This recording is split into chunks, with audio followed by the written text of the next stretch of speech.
Have you ever thought of how litmus paper works? Today, I'll show you how to use litmus paper to quickly identify if a substance is acidic, basic, or neutral. To learn about litmus paper, we need to learn what is litmus paper first.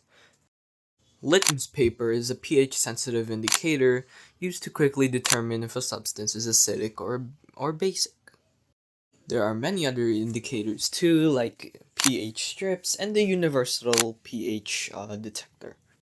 To further explain how they work, I will show our video experiment on how we use litmus paper. In the beginning of this video, I want to show you that we used blue litmus paper. If you use red litmus paper, the results will be inverse.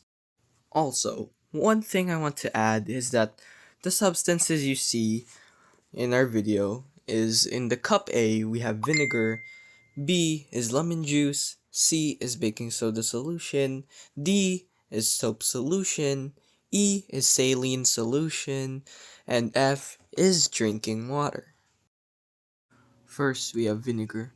When you dip blue litmus paper into vinegar, it will immediately turn red, indicating its acid that lowers the pH level of the solution, clearly seen from the video. When you dip blue litmus paper into lemon juice, it will also turn red, just like with the vinegar previously, as it is also acidic due to high citric acid in its substance.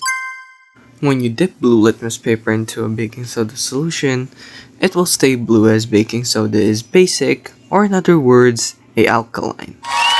When you dip blue litmus paper into a soap solution, it will stay blue, as most soaps are basic alkaline, typically having a pH ranging from 8 to 10.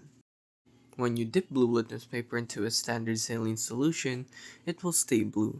A standard saline solution is typically neutral at a pH of around 7.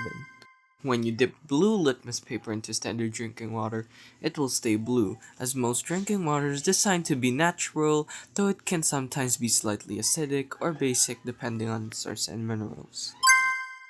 Remember, acids will always turn blue litmus paper red, bases will always turn red litmus paper blue, and neutral substances like water or saline, they won't change the color of the paper at all.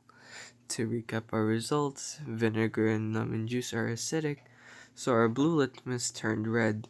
Baking soda and soap are basic, so our red litmus turned blue. And finally, our drinking water and saline stayed neutral, and it's actually quite common for neutral solutions like saline to cause a slight color shift in litmus paper. And remember, when you use red litmus paper, the results will just be inverse.